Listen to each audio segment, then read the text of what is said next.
கொரிந்திய திருச்சபையில் காணப்பட்ட பாவங்கள் குறித்து பவுல் சொல்கிற எச்சரிப்பை இந்த வார பாடத்தில் நாம் பார்க்க இருக்கிறோம். யோசனையில் பெரியவரும் செயலில் வல்லவரும் ஆகிய எங்கள் நல்ல பிதாவே, எப்பொழுதுமே நீர் சொல்வதுதான் சரியாக இருக்கும். எனவே எங்களுடைய வாழ்க்கையில் நாங்கள் நல்லவர்களாக வாழ்வதற்கு, மகிழ்ச்சியோடு இருப்பதற்கு நீர் சொல்லுகிற ஆலோசனைகள் என்ன என்பதை புரிந்து கொள்ள எங்கள் கண்களை திறந்தரல வேண்டுமாய் எங்கள் அருமைநாதர் இயேசு நாமத்தில் வேண்டுகிறோம் பரமபிதாவே, ஆமென். 1924ஆம் ஆண்டில அமெரிக்க ஜனாதிபதியாக இருந்தவர் கால்வின் கோலிட்ஜ் என்பவர்.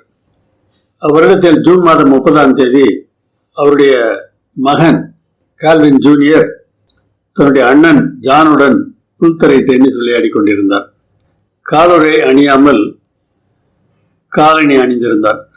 அதனால விளையாடி கொண்டிருந்த போது ஏற்பட்ட உராய்வினால் வலது காலின் 3வது விரலில் ஒரு சிறிய கொப்புளம் தோன்றியது.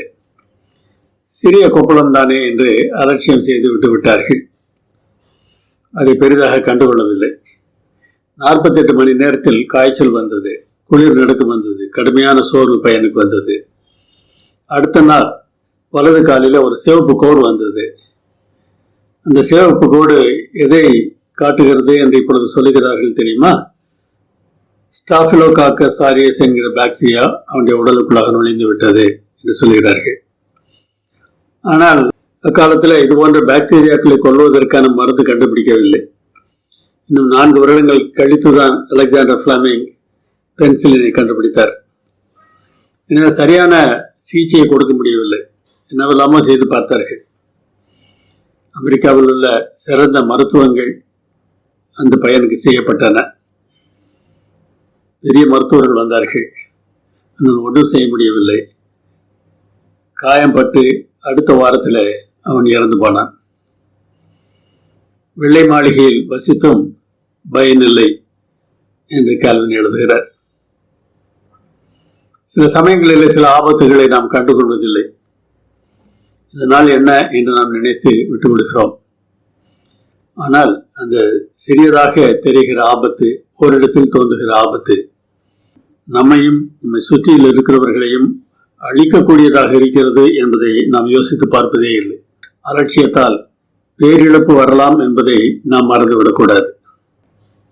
நம்முடைய விசுவாசத்திற்கும் செயலுக்கும் முரண்பாடு தோன்றும் போது அதை ஆரம்பத்திலேயே நாம் கிள்ளி எறிய வேண்டும். முளையிலேயே கிள்ளி எறியவில்லை என்றால் அது பெரிய மரமாகி நம்மை அழிப்பதற்கான வாய்ப்பு இருக்கிறது. கொரிந்த சபையார் சாதாரணமானவர்கள் இல்லை, மேன்மை பெற்றவர்கள். பவுல் எழுதுகிற வார்த்தைகளை பாருங்கள். நீங்கள் இயேசு கிறிஸ்துவுக்குள்ளாய் எல்லா உபதேசத்திலும், எல்லா அறிவிலும், மற்ற எல்லாவற்றிலும் சம்பூர்ணம் உள்ளவர்கள், யாதொரு வரத்திலும் குறைவில்லாதவர்கள், இயேசு கிறிஸ்து வருவதற்கு காத்திருக்கிறீர்கள். ஆம், இந்த காலத்து சபையை பற்றி சொல்வது போல தெரிகிறது அல்லவா? வேத ஆராய்ச்சிக்கு குறையில்லை. எல்லா உபதேசத்திலும் அவர்கள் தேர்ந்திருந்தார்கள். ஆனால் அந்த தேர்ச்சி அவருடைய வாழ்க்கையில வெளிப்படவில்லை. ஏகப்பட்ட பிரச்சனைகள். இன்னைக்கு நாம் கூட அப்படித்தானே இருக்கிறோம். வேதாகமம் நமக்கு நன்றாக தெரியும். தெரிந்த என்ன பிரயோஜனம்? வேத வசனங்களும் பிரசங்க திறமையும் ஊழிய திறமையும் மாத்திரம் நம்ம ரட்சிக்க போவதில்லை. நாம் ரட்சிக்கப்பட வேண்டும் என்றால் தேவன் விரும்புகிற அன்பு நம்மிலே வெளிப்பட வேண்டும். அதனால்தான் இந்த புத்தகத்தில் 13ஆம் அதிகாரத்தில் இந்த எல்லா மேன்மைகளை விட அன்புதான் மிகவும் சிறந்தது என்று அவர் எழுதுகிறார். இப்படிப்பட்ட காரியங்களில நாம் மேன்மை பாராட்டலாமா? பல சமயங்களில் அதைத்தானே நாம் பெருமையாக நாம் நினைக்கிறோம். பவுல் சொல்லுகிறார், நீங்கள் மேன்மையை பாராட்டுகிறது நல்லதல்ல. அவர்கள் ஒரு கடிதம் பவுலுக்கு எழுதியிருக்கிறார்கள். அந்த கடிதத்தில் தங்களை பற்றி பெருமையாகவும் பேசியிருக்கிறார்கள். அதனால்தான் அனுபவம் தெரியவில்லை, நீங்கள் மேன்மை பாராட்டுவது சரியில்லை என்று சொல்கிறார். கொஞ்சம் புளித்த மா பிசைந்தா மா முழுவதையும் புளிப்பாக்கும் என்று அறியீர்களா? ஒரு பாத்திரம் நிறைய நல்ல பாலை எடுத்துக்கொண்டு அதில் கொஞ்சம் தயிர் ஊற்றினால் அந்த பால் புளித்து தயிராக மாறிவிடுகிறது. அதுபோல்தான் மாவு. கொஞ்சம் புளித்த மாவை நம்ம அதோடு சேர்க்கும் போது அந்த மாவு முழுதும் புளித்து விடுகிறது. அதனால நம்முடைய வாழ்க்கையில் சில பாவங்களை நாம் அனுமதிக்கும் போது அது நம்மை முற்றிலுமாக ஆட்கொண்டு நம்மை அழித்து விடுகிறது. சபையில ஒரு இடத்துல அந்த பாவத்தை நாம் அனுமதிக்கும் போது சபை முழுவதுமே அதனால பாதிக்கப்படுகிறது. அதனால இந்த புளித்த மாவை நாம் புறமே தள்ளிவிட வேண்டும் என்று பவுல் சொல்கிறார். நம்முடைய பஸ்காவாகிய கிறிஸ்து நமக்காக பலியிடப்பட்டிருக்கிறார் என்று சொல்கிறார். பஸ்கா பலியிடும் போது புளித்த மாவு பயன்படுத்த மாட்டார்கள். அதனால உங்கள் பழைய புளித்த மாவோடு அல்ல என்கிறார். அந்த பழைய புளித்த மாவு என்ன, கொரிந்து நகரம் அதனுடைய கலாச்சாரம் எப்படி இருந்ததோ அந்த கலாச்சாரம் எதிலெல்லாம் கிறிஸ்தவ வாழ்க்கைக்கு ஒத்துப்போகாதோ அவற்றையெல்லாம் ஒதுக்க வேண்டும். ஆனால் அவர்கள் அதை ஒதுக்க தயாராக இல்லை. தங்களுடைய கலாச்சாரத்தில் தாங்கள் செய்து கொண்டிருந்த எதுவுமே அவர்களுக்கு தவறாக தெரிவது இல்லை. இன்றைக்கு கூட கிறிஸ்தவ சபைகளில் அதைத்தான் நாம் பார்க்கிறோம். அவருடைய காலத்தில் அரசியலில் ராஜா சொல்வதுதான் சட்டம். ஆனால் இன்றைக்கு மனிதர்கள் பலர் சேர்ந்து யாரை தேர்ந்தெடுக்கிறார்களோ அவர்கள் சொல்வதுதான் சரி என்கிற நிலை வந்ததுனால மக்களை திருப்திப்படுத்துவதற்காக என்னவெல்லாம் செய்ய வேண்டுமோ அதெல்லாம் அரசியல்வாதிகள் செய்கிறார்கள். அதை செய்துவிட்டு தங்கள் நலனை மாத்திரமே மனதில் வைத்து வாழ்கிறார்கள். இது போன்ற பாவம்தான் இன்றைக்கு உலகம் முழுவதும் எல்லா கிறிஸ்தவ சபைகளையும் பாதித்துக் கொண்டிருக்கிறது. இந்த சபைதான் என்று சொல்வதற்கில்லை. அது எந்த சபையாக இருந்தாலும் இந்த பாதிப்பை நாம் பார்க்க முடிகிறது. இந்த பழைய புளித்த மாவை நாம் வெளியே தள்ள வேண்டும். அதற்கு பிறகு சொல்கிறார் துர்க்குணம், அதாவது மனதிலே வஞ்சகம் இருக்கக்கூடாது, பொல்லாப்பு, பகிரங்கமாக தீமைகள் செய்யக்கூடாது. இந்த புளித்த மாவையும் அகற்றி விடுங்கள் என்று சொல்கிறார். கலாச்சாரத்தில் இருக்கிறது மாத்திரமல்ல, உங்களுடைய உள்ளத்திலே இருப்பது, வெளியே நீங்கள் செய்வது எல்லா தவறுகளையும் நீங்கள் அகற்றிவிட்டு துப்புரவு, அதாவது வெளிவேஷமற்ற ஒரு மனசாட்சி, உண்மை, சொல்லிலும் செயலிலும் நம்பகத்தன்மை, அப்படிப்பட்ட புளிப்பில்லாத அப்பத்தோடு நாம் பண்டிகையை ஆசரிக்க வேண்டும் என்று சொல்கிறார். அப்படி என்ன பிரச்சனை அங்கே காணப்பட்டது? ஒரு பிரச்சனை பற்றி சொல்லும்போது தான் இவற்றை எல்லாம் சொல்கிறார். இந்த பிரச்சனை பழைய ஏற்பாட்டின் காலத்திலும் இருந்திருக்கிறது. ரூபன் எனும் யாக்கோபின் தலைமகனை பற்றி வேதாகமம் இவ்வாறு சொல்கிறது. கடைசியிலே தன்னுடைய பிள்ளைகள் அனைவரையும் அழித்து அவர்களை ஆசீர்வதிக்கும் போது ரூபனை பற்றி மாத்திரம் மிகுந்த வேதனையோடு சொல்கிறார். என் மூத்த மகன், முதற்பலன், பிரதானமானவன், ஆனால் நீ தண்ணீரை போல கிளம்பி விட்டாய், நீ மேன்மை அடைய மாட்டாய். உன் தகப்பனுடைய மஞ்சத்தின் மேல் ஏறினாய், நீ அதை தீட்டுப்படுத்தினாய், என் படுக்கையின் மேல் ஏறினானே என்று வேதனையோடு சொல்கிறார். இந்த பாவம் கொரிந்து சபையிலும் காணப்பட்டது. பவுல் சொல்கிற வார்த்தை அப்படியே வாசிக்கிறேன் பாருங்களேன். உங்களுக்குள்ளே விபச்சாரம் உண்டு என்று பிரசித்தமாய் சொல்லப்படுகிறது. ஒருவன் தன் தகப்பனுடைய மனைவியை வைத்துக் கொண்டிருக்கிறானே, அது அஞ்ஞானிகளுக்குள்ளும் சொல்லப்படாத விபச்சாரமாயிருக்கிறது. இப்படிப்பட்ட காரியம் செய்தவனை நீங்கள் உங்களை விட்டு நீக்காமலும் துக்கப்படாமலும் இருமாப்படைந்திருக்கிறீர்கள். இவற்றையெல்லாம் நீங்கள் கண்டுகொள்வதில்லை. ஆனால் உங்களுக்கு இருமம் மாத்திரம் இருக்கிறது, பெருமை இருக்கிறது, எங்களுக்கு சத்தியம் இருக்கிறது, எங்களுக்கு தான் எல்லாம் தெரியும், நாங்கள் தான் கிறிஸ்தவர்கள் இந்த கிறிஸ்தவர்கள் தங்களை பற்றி மேன்மையாக நினைத்துக் கொள்கிறார்கள். ஆனால் முக்கியமானவர்கள் செய்கிற தவறுகளை கண்டுகொள்வதில்லை. ஏனென்றால் அவருடைய தவற்றை கண்டுகொண்டால் நமக்கு வருமானம் போய்விடுமே. எனவே பழைய வாழ்க்கையின் எச்சம் கொரிந்துவிலே அதற்கு முன்னராக அவர்கள் வாழ்ந்த நிலையில் இருந்த பழக்க வழக்கங்களாகிய புளித்த மாவை, பழைய புளித்த மாவை அவர்கள் அகற்ற வேண்டியது இருந்தது. எப்படி அகற்றலாம்? நாம் யோசிக்க வேண்டும். சில சமயங்களில் சூழ்நிலை அப்படி என்ன செய்வது என்று சொல்லிவிடுகிறோம். கொரிந்துவின் சூழ்நிலை அந்த மனிதனை மாற்றியதா? சூழ்நிலை அப்படித்தான், அநேகர் அப்படித்தான் இருந்தார்கள். ஆனால் எல்லோரும் இல்லை, நல்லவர்களும் இருந்தார்கள். சூழ்நிலையை காரணமாக சொல்லி நாம் தப்பிக்க முயற்சி செய்யக்கூடாது. எல்லோரும் எப்படி இருக்கிறார்கள், நானும் இப்படி இருக்கிறேன் என்பது சரியான வாதம் இல்லை. அது வெற்றி சாக்கு போக்கு. இயேசுவானவர் நாசரேத்தில் தான் இருந்தார். நாசரேத்தில் இருந்த நன்மை வரக்கூடுமோ என்று அந்த நகரத்தை குறித்து ஒரு பழமொழி சொல்லப்பட்டது. ஆனால் அந்த நாசரேத்தில் இயேசு நல்லவராக வாழ்ந்தார். தேவனுடைய சமூகத்தில் லூசிபர் இருந்தான். அங்கே பிரச்சனை இல்லை, ஆனால் அவன் பாவியானான். சூழ்நிலை அல்ல, நம்முடைய மனதிலே நாம் என்ன தீர்மானம் செய்கிறோம் என்பதுதான் முக்கியம். உப்பு நிறைந்த கடலில் இருந்தாலும் மீன் தன்னுடைய உடம்பிலே உப்பு இல்லாமல் இருக்கிறது அல்லவா, அது போன்று வாழ முடியும். அதற்கு நமக்குள்ளே இயேசு இருக்க வேண்டும். அந்த மீன் உயிரோடு இருக்க வேண்டும். தேவன் நமக்குள் இருந்தால் நாம் நிச்சயமாக வெற்றி அடைய முடியும். இப்படிப்பட்ட கேவலமான நபர்கள் சபைகளில் இருக்கும்போது அவர்களை எப்படி கையாள வேண்டும் என்பதை குறித்து வேதாகமம் நமக்கு தெளிவாக சொல்கிறது. துவக்கத்திலே அவர் சொல்லிவிடுகிறார், இப்படிப்பட்டவரை நீங்கள் உங்களை விட்டு நீக்க வேண்டும். இதை கேட்ட உடனே இன்னாரை எல்லாம் சபையிலிருந்து நீக்கிவிட வேண்டும் என்று மிகவும் நல்லவர்களான நீங்கள் தீர்மானம் செய்து விடாதிருங்கள். என்ன செய்ய வேண்டும் என்பது குறித்து வேதாகமம் தெளிவாக சொல்லுகிறது. மற்றவர்களை குற்றம் சாட்டுவதற்கு முன்னராக முதலில் நாமே ஆராய வேண்டுமாம். திரையில அநேக வசனங்கள் கொடுக்கப்பட்டிருக்கின்றன, அவற்றை பாருங்கள். திரையில் பார்க்க முடியவில்லை என்றால் ஒரு PDF ஃபைல் கொடுக்கப்பட்டிருக்கிறது, அதில் இந்த வசனங்கள் எல்லாம் இருக்கின்றன. அதை நீங்கள் எடுத்து பாருங்கள். சொல்லப்பட்டது உண்மைதானா என்பதை நாம் உறுதிப்படுத்திக் கொள்ள வேண்டும். பொதுவாக யாரை பற்றியாவது சொன்னால் உடனே ஏற்றுக்கொள்வதற்கு நம்முடைய மனது ஆயத்தமாக இருக்கிறது. மற்றவர்களை கேவலமாக பார்க்கிற கேவலமான தன்மை தானே நமக்குள்ளாக இருக்கிறது, அதுதானே பாவம். சொல்லப்பட்டது உண்மைதானா என்பதை நாம் உறுதிப்படுத்த வேண்டும். அதற்கு பிறகு உண்மையிலேயே அவர் மேல் அக்கறை இருக்கிறது என்றால் அவரை தனிப்பட்ட முறையிலே அணுக வேண்டும். இயேசு அந்த வழியை தான் சொல்கிறார். ஒருவேளை தனிப்பட்ட முறையில் சொல்லும்போது அவர் கேட்கவில்லை என்றால் கூட 100 வரையும் அழைத்து செல்ல வேண்டும், ஒரு 20 அழைத்து சென்று பேச வேண்டும். அப்போதும் கேட்க மறுத்தால் சபைக்கு முன் அந்த விவகாரத்தை கொண்டு வர வேண்டும். அப்போதும் அவர் மனநிலம் மறுத்தால் ஒருவேளை அவரை சபை உறுப்பினர் நிலையிலிருந்து நீக்கலாம். அப்படித்தான் வேதாகமம் சொல்கிறது. ஏனென்றால் அப்படி செய்வதற்கு ஒரு காரணம் இருக்கிறது.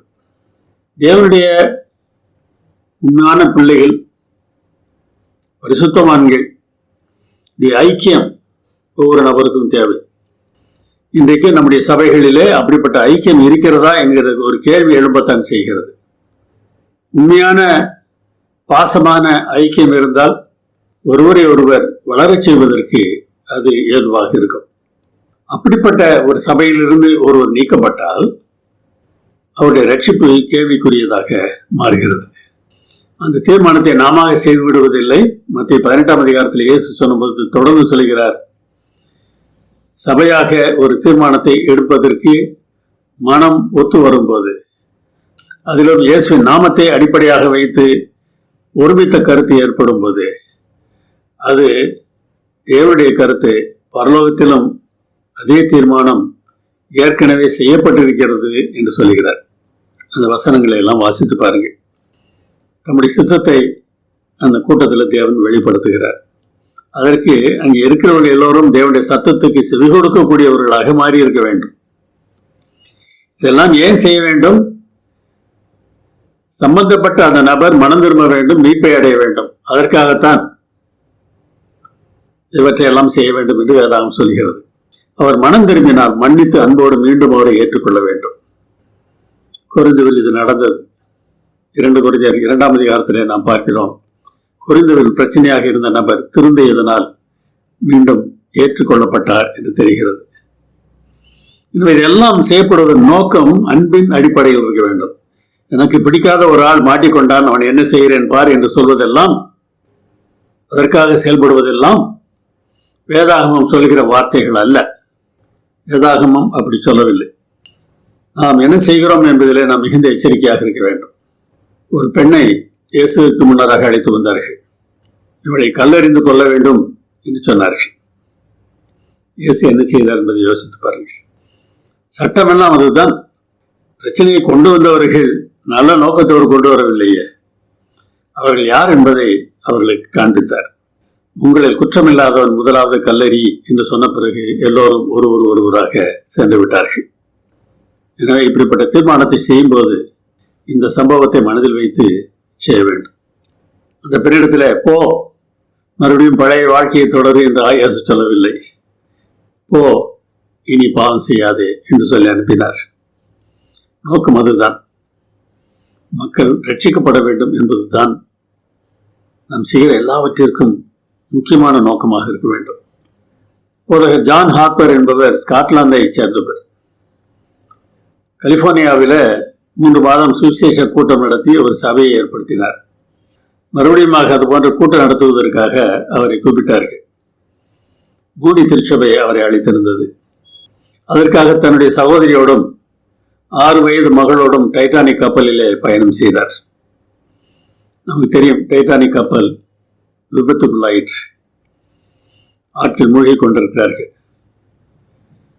பாதுகாப்பு மேலாடை ஒன்றை அவரை அணிந்திருக்கிறார். அதை வைத்துக்கொண்டு தண்ணீரில் மூழ்காமல் அங்குமிங்கும் சென்று ஒவ்வொரு மனிதனிடத்திலும் நீ ரட்சிக்கப்பட்டிருக்கிறாயா, நீ ரட்சிக்கப்பட்டிருக்கிறாயா என்று கேட்டுக்கொண்டே இருந்தாராம்.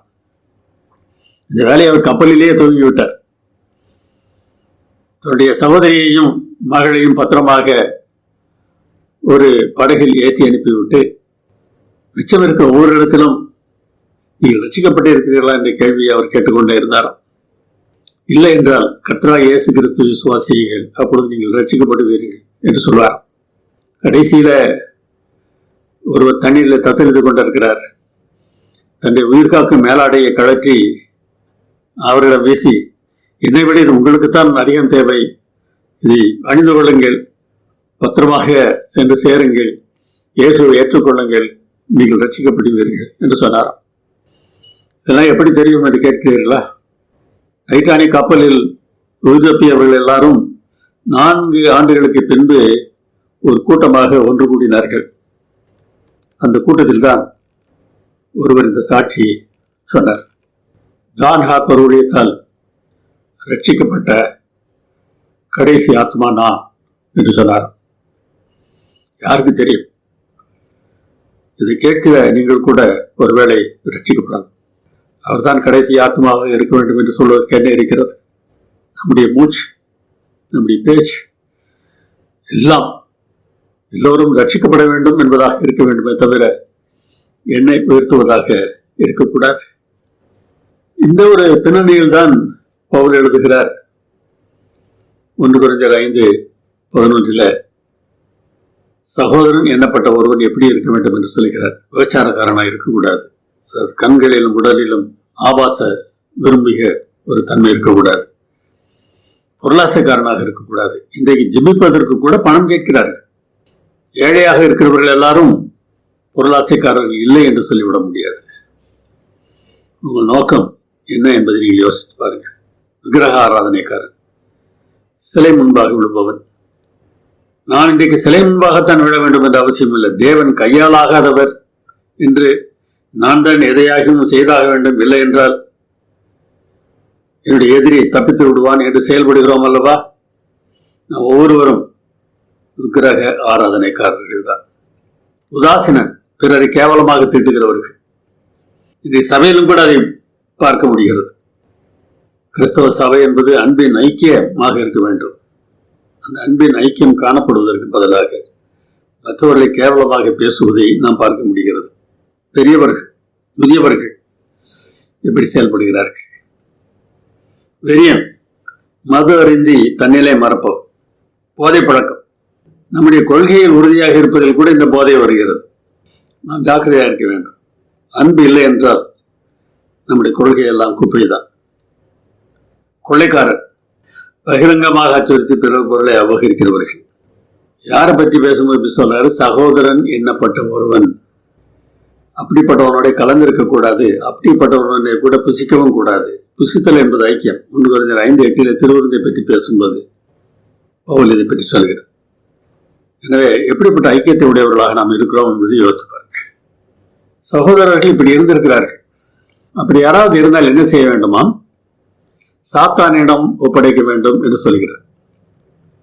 அப்படிப்பட்டவனுடைய ஆவி கர்த்தராகிய இயேசு கிறிஸ்துவின் நாளிலே ரட்சிக்கப்படும்படி மாம்சத்தின் அழிவுக்காக, அதாவது உடல் அழிவதல்ல, மாம்ச கிரியை, அதற்கும் மாம்சம் என்கிற வார்த்தை தான் புதிய ஏற்பாட்டில் பயன்படுத்தப்பட்டிருக்கிறது. நம்முடைய கர்த்தராகிய இயேசு கிறிஸ்துவின் நாமத்தினாலே அவனை சாத்தானுக்கு ஒப்பு கொடுக்க வேண்டும். அதாவது இயேசு கிறிஸ்துவின் குணத்தை அடிப்படையாக வைத்து சாத்தானுக்கு ஒப்பு கொடுக்க வேண்டும். ஒருவன் அழிய வேண்டும் என்பதற்காக அல்ல, அவன் ரட்சிக்கப்பட வேண்டும் என்பதற்காக. அதைத்தான் முதலில் சொல்லி விடுகிறார். அவனுடைய ஆவி ரட்சிக்கப்பட வேண்டும். ஆவி என்றால் உடலிலிருந்து ஆவி தனியாக ரட்சிக்கப்படும் என்று அர்த்தம் பார்த்து விடாதீர்கள். மாம்சம் என்பது இந்த உலகத்தன்மையையும், ஆவி என்பது ஆவிக்குரிய தன்மையை சுட்டிக்காட்டுகிறது. மாம்ச கிரியைகள் அழிந்து ஆவிக்குரிய கிரியைகளில நாம் வளர்ந்து இயேசு கிறிஸ்து வரும்போது சரீரத்தோடு நாம் மீட்கப்பட வேண்டும். அதற்காக இதை நாம் செய்ய வேண்டும். இது செய்வதனால் என்ன நடக்கும்? தேவ பாதுகாப்பு அவனுக்கு இருக்காது. பழைய பாட்டில் ஒரு சம்பவம் உங்களுக்கு தெரியும். மிரியாமும் ஆரோனும் மோசேக்கு விரோதமாக பேசுகிறார்கள். தேவன் அவர்களை அழைக்கிறார், அவர்களை கண்டிக்கிறார். கண்டித்து விட்டு அவளை விட்டு அவர் போய்விடுகிறார். அவர் அந்த இடத்தை விட்டு நீங்கிய மாத்திரத்திலே அவளுக்கு குஷ்டரோகம் வந்தது. இன்றைக்கு நாம் இருக்கிற நிலையில் இருப்பதற்கு காரணம் தேவனுடைய பாதுகாப்பு தான். அந்த பாதுகாப்பை நாம் எப்போது இழக்கிறோமோ அப்பொழுது சாத்தானுடைய பிரச்சனைகள் எல்லாம் நமக்கு வரும். அந்த பிரச்சனைகளை பார்த்தும் நாம் அவரிடத்தில் போகிறவர்களாக மாற முடியும்.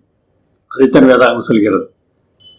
அதனால இந்த உலகத்தில் இருக்க எல்லா மோசமானவங்களை விட்டு நான் பிரிஞ்சிட போறேன் அப்படின்னு உலகத்தை விட்டு ஓடிடணும்னு சொல்லி இங்க போல் சொல்லவில்லை. அதையும் அவர் தெளிவாக சொல்கிறார். கொரிந்த சபையின் பிரச்சனை என்ன? ஒரு பாவத்தில் விழுந்து விட்டான், தொடர்ந்து அந்த பாவத்தில் வாழ்கிறான். அந்த முரண்பாட்டை சபை ஏற்றுக்கொண்டது. அதுதான் பிரச்சனை. அதனால்தான் பவுல் சிலுவையை பற்றி பேசுகிறார். சிலுவையில பாவத்தின் கொடுமையை நாம் பார்க்கிறோம். அதனால்தான் இயேசு மரிக்க வேண்டிய சூழ்நிலை ஏற்பட்டது. தேவ அன்பின் மகத்துவத்தையும் பார்க்கிறோம். ஏனென்றால் நம்முடைய தண்டனை அனைத்தையும் அவர் ஏற்றுக்கொண்டார்.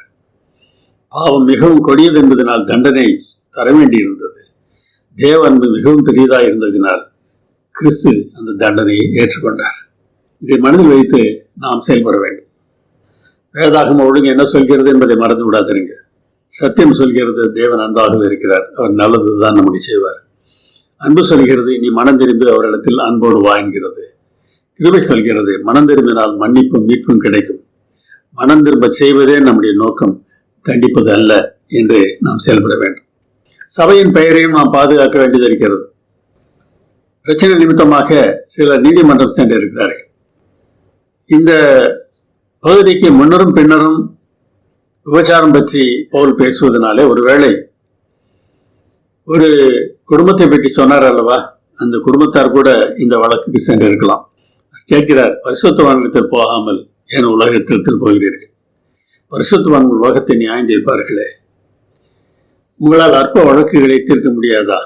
அற்ப வழக்குகள் என்று சொல்வதனால அது மாத்திரமல்ல, பலவிதமான வழக்குகளை அவர்கள் தொடர்ந்து இருக்கிறார்கள். தேவ தூதர்களையும் நியாயம் தீர்ப்போம் என்று அறியீர்களா என்று கேட்கிறார். ஆம், அது செய்யப்படும். வெளிப்படுத்தல் 20ஆம் அதிகாரத்தை வாசித்து பாருங்கள். ஏன்னா நம்முடைய பிரச்சனைகளை நம்மால் தீர்த்துக் கொள்ள முடியாமல் நாம் நீதிமன்றம் செல்வது என்பது எந்த விதத்தில் சரியானது? ஐயோ அநியாயம் செய்கிறார்கள், நாம் சும்மா விடக்கூடாது என்று நாம் பேசலாம். பவுல் சொல்லுகிற சில வார்த்தைகளை நீங்கள் கவனித்து பார்க்க வேண்டும். உங்களுக்கு வெட்கம் உண்டாகும்படி இதை சொல்லுகிறேன், சகோதரனுக்கும் சகோதரனுக்கும் உண்டான வழக்கை தீர்க்கத்தக்க விவேகி உங்களில் ஒருவனாகிலும் இல்லையா? சகோதரனுடைய வழக்காடுகிறீர்கள், அவிசுவாசிகளுக்கு முன்பாக அப்படி செய்கிறீர்கள் என்று சொல்லுகிறார். தேவனுடைய சபையின் பெயரை நாம் கெடுக்கிறோம். நீங்கள் ஒருவரோடு ஒருவர் வழக்காடுகிறது எவ்விதத்திலும் குற்றமாயிருக்கிறது. அப்படி செய்கிறதை விட நீங்கள் ஏன் அநியாயத்தை சகித்துக் கொள்ளுகிறது இல்லை? அநியாயம் செய்கிறார்கள், அதனால்தான் போகிறோம், சரியாக தெரியலாம். ஆனால் நீங்கள் அநியாயத்தை சகித்துக் கொள்ள வேண்டும் என்று தேவன் விரும்புகிறார். ஏன் நஷ்டத்தை பொறுத்துக் கொள்வதில்லை? எப்படிப்பட்ட வழக்குகள் தொடர்ந்து இருப்பார்கள் என்று நமக்கு தெரிகிறது. அநியாயமாக செய்தவர்கள், பணம் பறித்தவர்கள், திருடினவர்கள் போன்றவர்களுக்கு எதிராக வழக்கு தொடுக்கப்பட்டிருக்கிறது. இயேசு என்ன செய்தார் என்பதையும் பேதுரு எழுதுகிறார். அவர் வையப்படும் போது பதில் வையாமலும், பாடுபடும் போது பயமுறுத்தாமலும். நல்லா ஞாபகத்தில் எப்பொழுது வைத்துக்க. உங்களுக்கு அநியாயம் நடக்குதா, கோபம் வருதா, இந்த வசனத்தை படியுங்க. அவரை திட்டிய போது அவர் பதிலுக்கு திட்டவில்லை, அவரை பாடுபடுத்திய போது அவர் பயமுறுத்தவில்லை. இரண்டையும் அவர் செய்திருக்க முடியும். இன்னைக்கு சில சமயங்களில் உன்னை என்ன செய்ய விடுகிறேன் பார் என்று மனிதன் சொல்லலாம், ஆனால் அவனால் ஒன்றும் செய்ய முடியாது. ஆனால் அப்படியெல்லாம் சொல்ல வேண்டிய அவசியம் இல்லை. அவன் நினைத்தால் போதும், எதிரே நின்றவர்கள் தூசுகளாக பறந்திருப்பார்கள், எரிந்திருப்பார்கள். ஆனால் அவர் என்ன செய்கிறார்? நியாயமாய் தீர்ப்பு செய்கிறவருக்கு தம்மை ஒப்புவித்தார். இதை ஏன் இன்றைக்கு நம்மால் செய்ய முடியவில்லை?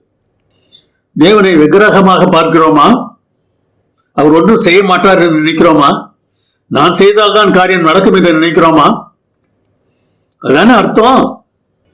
தேவனை சிலையாக நாம் பார்த்தோம் என்றால் அவர் எப்படி தேவனாக ஏற்றுக்கொண்டிருக்கிறோம் என்று சொல்ல முடியும்.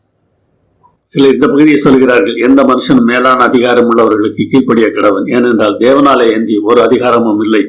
உண்டாயிருக்கிற அதிகாரங்கள் தேவனாலே நியமிக்கப்பட்டிருக்கிறது. ஆதலால் அதிகாரத்திற்கு எதிர்த்து நிற்கிறவன் தேவனுடைய நியமத்துக்கு எதிர்த்து நிற்கிறான். அப்படி எதிர்த்து நிற்கிறவர்கள் தங்களுக்கு தாங்களே ஆக்கினியை வருவித்துக் கொள்கிறார்கள் என்று பவுல் சொல்கிற வார்த்தைகளை மேற்கோள் காட்டி நீதிமன்றம் செல்லலாம் என்று சொல்கிறார்கள். இங்கே எங்கேயுமே நீதிமன்றம் செல்வதை பற்றி பேசவில்லை, நீதிமன்றம் செல்வதை பற்றி பேசவில்லை. அந்த அதிகாரம் முழுவதும் இங்கு வாசித்து பாருங்க. நீதிமன்றம் செல்வதை பற்றி அங்கே என்ன சொல்லியிருக்கிறது? உங்களுடைய பிரச்சனை எதுவாக இருந்தாலும் தேவனிடம் விட்டு பாருங்க. அவர் என்ன செய்கிறார் என்பதை நீங்கள் அப்பொழுது கண்டுகொள்ள முடியும். தொடர்ந்து அவர் சொல்கிறார், நீங்களே அநியாயம் செய்கிறீர்கள், நஷ்டப்படுத்துகிறீர்கள். சகோதரருக்கும் அப்படி செய்கிறீர்கள், மற்றவர்களுக்கும் செய்திருக்கிறீர்கள், சகோதரருக்கும் அப்படி செய்திருக்கிறீர்கள். அநியாயக்காரர் தேவனுடைய ராஜ்யத்தை சுதந்திரிப்பதில்லை என்று அறியீர்களா? வஞ்சிக்கப்படாதீர்கள். அப்படி என்னென்ன அநியாயத்தான செய்தாங்களா? வேசி மார்க்கத்தார் என்று சொல்கிறார். வேசிகள் பின்னாலே செல்கிறவர், விக்கிரக ஆராதனைக்காரர், சிலைமன் உழுகிறவர்கள், தேவன் கையால் ஆகாதவர் என்று நினைக்கிறவர்கள். இன்றைக்கு அநேக கிறிஸ்தவர்கள் விக்கிரக ஆராதனைக்காரர்கள் தான். நான் தான் பழிவாங்க வேண்டும் என்று செயல்படுகிற அத்தனை பேரும் விக்கிரக ஆராதனைக்காரர்கள் தான். தேவனிடம் விடுகிறவர்கள் தான் தேவனை வணங்குகிறவர்கள். விசாரக்காரர், கண்களிலும் உடலிலும் ஆபாசத்தை விரும்புகிறவர்கள். சுயபுணர்ச்சிக்காரர், தனக்குத்தானே பாலியல் இன்பம் காண்பவர். ஆண்புணர்ச்சிக்காரர், ஒரே பாலியன பாலியல் செயல்பாடு ஈடுபடுகிறவர்கள். திருடர், பிறறியாமல் அவர்கள் பொருளை அபகரிப்பவர்கள். இவர்கள் திருடர்கள். இன்னொரு கூட்டத்தை பற்றி பின்னாலே சொல்கிறது பார்ப்போம். பொருளாசைக்காரர், ஜெபிப்பதற்கு கூட பணம் கேட்கிறவர்கள். இதிலிருந்து நீங்கள் மேல பார்த்து கொண்டே போங்க. வெறியர்கள், மதுவால் தண்ணீரை மறப்பவர்கள், போதை பழக்கம் கொள்கை வெறியர்கள். உதாசீனர், பிறரை கேவலமாக திட்டுகிறவர்கள். கொள்ளைக்காரர், பகிரங்கமாக அச்சுறுத்தி பிறர் பொருளை அபகரிப்பவர். தெரியாமல் திருடுகிறவங்களும் இருக்கிறார்கள், பகிரங்கமாக கொள்ளையடிக்கிறவங்களும் இருக்கிறார்கள். தேவனுடைய ராஜ்யத்தை இப்படிப்பட்டவர்கள் சுதந்திரிப்பதில்லை. சொல்றார் பாருங்க, உங்களில் சிலர் இப்படிப்பட்டவர்களாக இருந்தீர்கள். ஆயினும் கர்த்தராகிய இயேசு நாமத்தினாலும் நமது தேவனுடைய ஆவியினாலும் கழுவப்பட்டீர்கள், பரிசுத்தமாக்கப்பட்டீர்கள், நீதிமான்களாக்கப்பட்டீர்கள். உங்கள் பாவம் போக நீங்கள் கழுவப்பட்டிருக்கிறீர்கள். வித்தியாசமாக நீங்கள் தெரிந்து கொள்ளப்பட்டிருக்கிறீர்கள். நல்லவர்களாக வாழ்வதற்கு பலத்தையும் பெற்றிருக்கிறீர்கள். இதுவெல்லாம் தேவன் இப்படிப்பட்டவர்களுக்கும் செய்ய ஆயத்தமாயிருக்கிறார். அவர் அவ்வளவு நல்லவர். சொல்லுவோமா? தேவன் நல்லவர். எல்லா காலங்களிலும், எல்லா சூழ்நிலைகளிலும், என்ன நேரிட்டாலும் தேவன் நல்லவர். நான் அதற்கு சாட்சி. பாலியல் ஒழுக்கக்கேட்டிற்கு மாற்று மருந்து என்ன? எல்லாவற்றையும் அனுபவிக்க எனக்கு அதிகாரம் உண்டு, ஆகிலும் எல்லாம் தகுதியாகிறது. எல்லாவற்றையும் அனுபவிக்க எனக்கு அதிகாரம் உண்டு, ஆகிலும் நான் ஒன்றிற்கும் அடிமைப்பட மாட்டேன் என்று பவுல் எழுதுகிறார். சுதந்திரம், உரிமை நமக்கு கிடைத்து விட்டது. நான் என்ன வேண்டுமானாலும் செய்யலாம் என்கிற ஒரு நிலையில மனிதர்கள் செயல்பட ஆரம்பிக்கிறார்கள். ஒன்றை மறந்து விடக்கூடாது. பாவம் செய்வதற்கு அல்ல, பாவம் செய்யாமல் இருப்பதற்கே விடுதலை கிடைத்திருக்கிறது. நீங்கள் சுயாதீனத்திற்கு அழைக்கப்பட்டீர்கள். இந்த சுயாதீனத்தை நீங்கள் மாம்சத்திற்கு ஏதுவாக அனுசரியாமல் அன்பினாலே ஒருவருக்கொருவர் ஊழியம் செய்யுங்கள், ஒருவருக்கொருவர் அடிமை வேலை செய்யுங்கள் என்று சொல்கிறார். அன்பினாலே பாவத்தில் நின்று நீங்கள் விடுதலையாக்கப்பட்டு நீதிக்கு அடிமைகளானீர்கள். விடுதலை என்பது நல்லது செய்வதற்காக தேவன் நமக்கு தந்திருக்கிற விடுதலை தானே தவிர பாவத்தை செய்வதற்கு நமக்கு விடுதலை கிடைக்கவில்லை. ஒரு பழமொழி சொல்வார்களாம், வயிற்றுக்கு போஜனமும் போஜனத்துக்கு வயிறும் இருக்கும். கொரிந்துவிலே இப்படி பேசுகிற பழக்கம் இருந்திருக்கிறது. வயிறு பசித்தால் உணவு தேவைப்படுகிறது, உணவை செரிப்பதற்கு வயிறு இருக்கிறது. எனவே இது ஒரு இயற்கை விதி. அதே போலதான் பாலியல் ஆசைகளும் சரீரத்தின் ஒரு இயற்கை தேவை. அதை அனுபவிப்பதில் தப்பில்லை. இப்படி தங்கள் பாவத்தை அவர் நியாயப்படுத்தினார்கள். அவர் கோபத்தோடு எழுதுகிறார், ஆனாலும் தேவன் இதையும் அதையும் அழிய பண்ணுவார். சரீரமோ வேசித்தனத்திற்கால கர்த்தருக்கே உரியது. கர்த்தரும் சரீரத்திற்குரியவர். நம்முடைய சரீரம் அவருக்கு சொந்தமானது. நாம் எப்படி நடக்கிறோம் என்பதை நாம் பார்க்க வேண்டும். நாம் யாருக்கு சொந்தம்? உறவும் சரி, உரிமையும் சரி, நாம் தேவனுக்கே சொந்தமானவர்கள் என்று சொல்கிறது. 1 Corinthians 6:14 வரை வாசித்து பார்த்தால், நம்மை படைத்தவரே நம்முடைய சரீரத்தின் உரிமையாளர். இயேசுவை உயிரோடு எழுப்பிய பிதா நம்மை உயிரோடு எழுப்புவார். எனவே பிதா நம்முடைய உடலின் உரிமையாளர். நமது சரீரம் நம்மில் வாழும் பரிசுத்த ஆவியின் ஆலயம். எனவே ஆவியானவரும் நம் உடலின் உரிமையாளர். கிறிஸ்து தமது உயிரையே விலையாக கொடுத்து நம்மை மீட்டிருக்கிறார். எனவே இயேசுவும் நம் உடலின் உரிமையாளர். எனவே இந்த உடல் தேவனுக்கு சொந்தமானது. பாவத்திற்கு பயன்படுத்தக்கூடாது. பாலியல் பாவம் நம்முடைய சொந்த சரீரத்தையே அழிக்கிறது. எனவே வேசித்தனத்தினால நம்முடைய உடலை பாவத்தோடு இணைக்கக்கூடாது என்று பவுல் தெளிவாக சொல்கிறார். உங்களில் அவனவன் தன் தன் சரீர பாண்டத்தை பரிசுத்தமாயும் கனமாயும் ஆண்டு கொள்ள வேண்டும். எனவே இந்த சரீரம் மற்ற உலக மக்களின் சரீரம் போன்றதால் இது வித்தியாசமானது, பரிசுத்தமானது. ஏனென்றால் தேவனுக்குரியது. தேவன் இதை உயிரோடு எழுப்பப் போகிறார். அதை புரிந்து கொண்டு நாம் செயல்பட வேண்டும். திருமண நிலை, மனமாகாத நிலையை குறித்து பவுல் கொரிந்தியர் 7ஆம் அதிகாரத்தில் நிறைய பேசுகிறார். நீங்கள் எனக்கு எழுதின காரியங்களை குறித்து நான் எழுதுகிறது என்னவென்றால், ஸ்திரியை தொடாமல் இருக்கிறது மனுஷனுக்கு நல்லது. கொரிந்து நகரத்தில் இந்த பாலியல் பிரச்சனைகள் அதிகமாக இருந்ததினால் அந்த கடிதத்தில் யாரோ எழுதியிருக்கிறார்கள், ஸ்திரியை தொடாமல் இருக்கலாமா என்று கேட்டிருக்கிறார்கள். அதற்கான பதிலை சொல்கிறார். ஸ்திரியை தொடாமல் இருத்தல் என்பது ஒரு மரபு சுற்றுதல். இது தாம்பத்திய உறவை சுட்டி காட்டுகிறது. தாம்பத்தியத்தை விட்டுவிடலாமா என்று கேட்டிருக்கிறார். அது சம்பந்தப்பட்ட சில கருத்துக்களை போல் தொடர்ந்து அந்த அதிகாரத்திலே காட்டுகிறார். திருமணம் எதற்கு, எப்படி வாழ வேண்டும் என்பதை முதலில் சொல்கிறார். வேசித்தனம் இராதபடிக்கு திருமணம் வேண்டும்.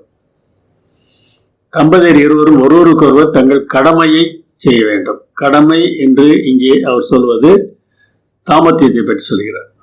கணவன் மனைவி உறவை பற்றி பேசுகிறார். எவரும் தன் சுய சரீரத்திற்கு அதிகாரி அல்ல, ஒருவர் சரீரத்துக்கு அடுத்தவரே அதிகாரி, அதாவது வாழ்க்கை துணையே அதிகாரி. எனவே மனைவியின் தேவைகளை கணவனும், கணவனின் தேவைகளை மனைவியும் நிறைவேற்ற வேண்டும். இது பொதுவான தேவைகளை பற்றி பேசவில்லை, தாம்பத்தியத்தை பற்றி பேசுகிறார். அதற்கு பிறகு ஒருவேளை கணவன் மனைவி உறவு இல்லாமல் இருக்க வேண்டும் என்றால் அதற்கான சில நிபந்தனைகளை அவர் சொல்கிறார். நிபந்தனை 1, உபவாசத்திற்கும் ஜெபத்திற்கும் தடையிராதபடிக்கு நீங்கள் பிரிந்திருக்க வேண்டும் என்றால் பிரிந்திருக்கலாம். அப்படி பிரிந்திருப்பது சில காலம்தான் பிரிந்திருக்க வேண்டும். அப்படி பிரிந்திருப்பதற்கு 2 பேரும் சம்மதிக்க வேண்டும். அப்படி இல்லை என்றால் ஒருவரை விட்டு ஒருவர் பிரியாதிருங்க. அப்படி பிரிந்தால் சாத்தான் உங்களை தூண்டி விடுவான். அதுக்கு பிறகு முக்கியமான ஒரு சமநிலையை குறித்து பேசுகிறார். திருமணம் என்பது ஒரு வரம், தனிமையும் ஒரு வரமாக இருக்கலாம். எந்த நிலையும் ஒருவரை ஆதிக்கிற விதத்தில் உயர்ந்தவராக்குவதில்லை. இவர் திருமணம் செய்து கொண்டார் எனவே இவர் சிறந்தவர் என்றால், இவர் தனிமையில் இருக்கிறார் எனவே இவர் சிறந்தவர் என்றோ சொல்ல முடியாது. அவர் சொல்லுகிற வார்த்தையை பாருங்கள். அவனவனுக்கு தேவனால் அருளப்பட்ட அவனவனுக்குரிய வரம் உண்டு. அது ஒருவனுக்கு ஒரு விதமாயும் மற்றொருவனுக்கு வேறு விதமாயும் இருக்கிறது. விவாகம் இல்லாதவர்களும் கைம்பெண்களும் அப்படியே இருக்கலாம் என்று சொல்லுகிறார். எமி கார்னேக்கியல் என்கிற அம்மையார் வாலிப வயதில் இந்தியா வந்து சேர்ந்தார். தமிழ்நாட்டின் தென்பகுதியில் டோனாவூர் என்கிற ஊரில் அவர் ஊழியம் செய்தார். தன் வாழ்நாள் முழுவதும் திருமணம் செய்யாமலேயே அந்த பகுதி மக்களுக்காக வேலை செய்தவர் அவர். அவருடைய புத்தகத்தில் நிறைய காரியங்கள் எனக்கு பிடிக்கும். அதில் என் மனதில் ஆழமாக பதிந்திருக்கிற ஒரு கருத்து இதுதான். தேனை ஒரு புட்டியில் ஊற்றி எவ்வளவுதான் குலுக்கினாலும் அந்த தேன் கசப்பாவதில்லை, இனிப்பாகத்தான் இருக்கும். உங்களுக்கு ஒருவர் எவ்வளவுதான் பிரச்சனை கொடுத்தாலும் அவருடைய பிள்ளைகள் இனிப்பாகத்தான் இருக்க வேண்டாம். தனிமையில் அவர் எவ்வளவு பாடுபட்டிருப்பார் என்பதை யோசித்து பாருங்க. ஆனாலும் எப்படிப்பட்ட பிரச்சனைகள் எனக்கு வந்தாலும் நான் தேனாகத்தான் இருப்பேன் என்பதில் அவர் உறுதியாக இருந்திருக்கிறார். விவாகரத்து பற்றியும் பேசுகிறார். மனைவி தன் புருஷனை விட்டு பிரிந்து போகக்கூடாது. பிரிந்து போனால் அவள் விவாகம் பண்ணக்கூடாது. அல்லது புருஷனுடைய ஒப்புரவாகிவிட வேண்டும். புருஷனும் மனைவியை தள்ளிவிடக்கூடாது. ஒரு கணவனோ மனைவியோ அவிசுவாசியாக இருந்தும் சேர்ந்து வாழ சம்மதித்தால் தள்ளிவிடக்கூடாது, அவளை விட்டு பிரியக்கூடாது. மனைவி சரியில்லை, அவள் விசுவாசி இல்லை என்று கணவன் பிரிதலோ, கணவன் விசுவாசி இல்லை என்று மனைவி பிரிதலோ கூடாது. அவிசுவாசி பிரிந்து போனால் பிரிந்து போகட்டும், சமாதானம் முக்கியம். விசுவாசி பிரிந்து வரக்கூடாது. ஏன் அப்படி சொல்லுகிறார்? விசுவாசியினால் அவிசுவாசியான வாழ்க்கை துணை ரட்சிக்கப்படலாம். ஒரு கணவன் விசுவாசி, மனைவி விசுவாசி இல்லை. கணவன் தன்னுடைய விசுவாசத்தினாலே மனைவியை ரட்சிப்புக்கு நடத்த முடியும். இதே போல ஒரு மனைவியும் செய்ய முடியும். அதே தன்னுடைய வாழ்க்கையின் ஊழியமாகவே நினைத்து செய்யலாம். ஆனால் பல சமயங்களில் நாம் அப்படி இருப்பதில்லை. தொடர்ந்து சொல்கிறார், அவனவனுக்கு தேவன் என்ன அழைப்பை கொடுத்திருக்கிறார் அந்த அழைப்பிலே நிலைத்திருங்கள் என்று சொல்கிறார். தேவன் என்ன பகிர்ந்து தந்திருக்கிறாரோ அதன்படி நடவுங்கள். விருத்த சேதனம் பண்ணியிருக்கிறீர்களா? பரவாயில்லை. பண்ணவில்லையா? பண்ண வேண்டாம். கற்பனையை கை கொள்வதுதான் முக்கியம். அடிமைகளாக இருக்கிறீர்களா? பரவாயில்லை. சுயாதீனம் ஆக முடியும் என்றால் நல்லது, ஆகிக்கொள்ளுங்கள். முடியவில்லை என்றால் அடிமைகளாக இருந்தாலும் பரவாயில்லை. நாம் பருவத்தில் அவருடைய பிள்ளையாக இருக்க போகிறோம். விவாக நிலைமையை குறித்து சொல்கிறார். இப்பொழுது இருக்கிற நிலைமையை நிமித்தம், துன்பத்து நிமித்தம் விவாகம் இல்லாமல் இருப்பது மனுஷனுக்கு நல்லது. அன்றைய சூழ்நிலை வைத்து அவர் சொல்கிறார். தொடர்ந்து பேசுகிறார். தனிமையாக ஒரு நபர் இருந்தால் கடவுளுக்கு பிரியமாக இருப்பது மாத்திரம்தான் அவருடைய நோக்கமாக இருக்கும். இன்னும் ஆண்டவருக்குரியவைகளை பற்றி அவர் கவலைப்படுவார். விவாகம் பண்ணியிருந்தால் தன்னுடைய வாழ்க்கை துணைக்காகவும் வாழ வேண்டும். அதிலே பிரச்சனை வரும் மாதிரி சொல்கிறார். ஒரு மகளை ஒரு தகப்பன் திருமணம் பண்ணி கொடுத்தல் நல்லது, பண்ணி கொடாமல் இருந்தாலும் நல்லதுதான். தன் புருஷன் உயிரோடு இருக்கும் கால அளவு மனைவி பிரமாணத்தினால் கட்டப்பட்டிருக்கிறார். புருஷன் மரித்த பின்பு தனக்கு இஷ்டமானவனாயும் கர்த்தருக்கு உட்பட்டவனாயும் இருக்கிற எவனையாகிலும் அவர் விவாகம் பண்ணிக்கொள்ளலாம் என்று சொல்கிறார். இவற்றையெல்லாம் சொல்லும்போது அவர் ஒன்று சொல்கிறார், கர்த்தரால் எனக்கு கட்டளை இல்லை, என் அபிப்பிராயத்தை தெரியப்படுத்துகிறேன் என்று 1 Corinthians 7:25 சொல்கிறார். இதற்காக இப்படியெல்லாம் சொல்கிறாராம், நீங்கள் கவலை இல்லாமல் கர்த்தரை பற்றி கொண்டிருக்க வேண்டும் என்று உங்கள் சுய பிரயோஜனத்துக்காகவே சொல்கிறேன் என்று சொல்கிறார். அவருடைய காலத்தில் அந்த சமயத்தில் அவர் வாழ்க்கையில் சந்தித்த பிரச்சனைகள் அடிப்படையில் இப்படி இருந்தால் நல்லது என்று சொல்கிறார். ஒரு முக்கியமான கருத்தை நாம் மறந்துவிடக்கூடாது. தேவன் அவனவனுக்கு பகிர்ந்தது எப்படியோ, கர்த்தர் அவனவனை அழைத்தது எப்படியோ அப்படியே அவனவன் நடக்க கடவன்.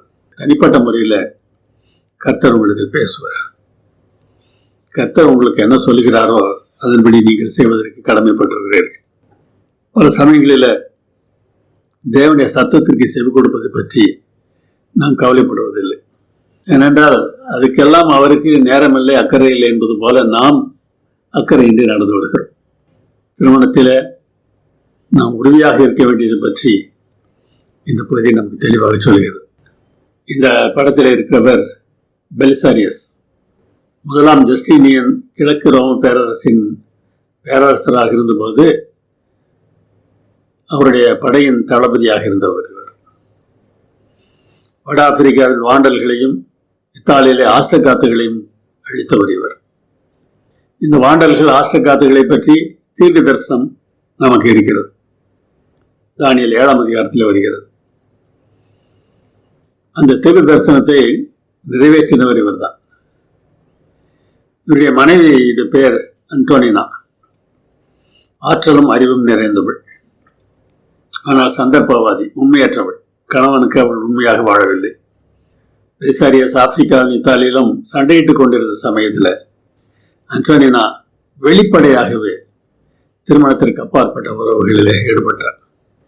இந்த தகவலை தளபதிக்கு சொல்வதற்கு பலர் முயற்சி செய்தார்கள். பலரை மிரட்டி மௌனமாக்கினாள், பலரை கொலை செய்து மௌனமாக்கினாள்.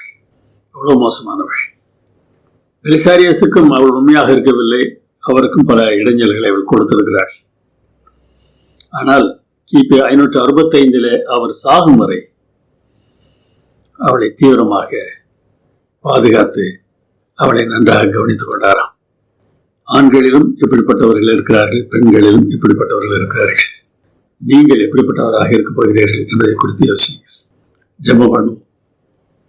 இரக்கங்களில் ஐஸ்வர்யம் உள்ள நல்ல பிதாவே, திருமண உறவிலும் மற்ற செயல்பாடுகளிலும் நாங்கள் எப்படி செயல்பட வேண்டும் என்பதை பற்றி சில நீதிகளை நாங்கள் இன்றை கற்றுக்கொண்டோம். அதன்படி நடப்பதற்கு எங்களுக்கு உதவி செய்யும். எங்களுடைய நோக்கம் உம்மை மகிமைப்படுத்துவதாக மாத்திரம் இருக்க தேவரீர் உதவி செய்ய வேண்டுமாய் உங்களிடத்தில் கெஞ்சுகிறோம். நீர் என்ன சொல்லுகிறீரோ அதன்படி செய்வதற்கு நாங்கள் ஆயத்தமாக இருக்கிறோம். இந்த சித்தப்படிகளை பயன்படுத்திக் கொள்ளும். எங்கள் அருமையானவர் இயேசு நாமத்தில் வேண்டுகிறோம் பரமபிதாவே. ஆமென்.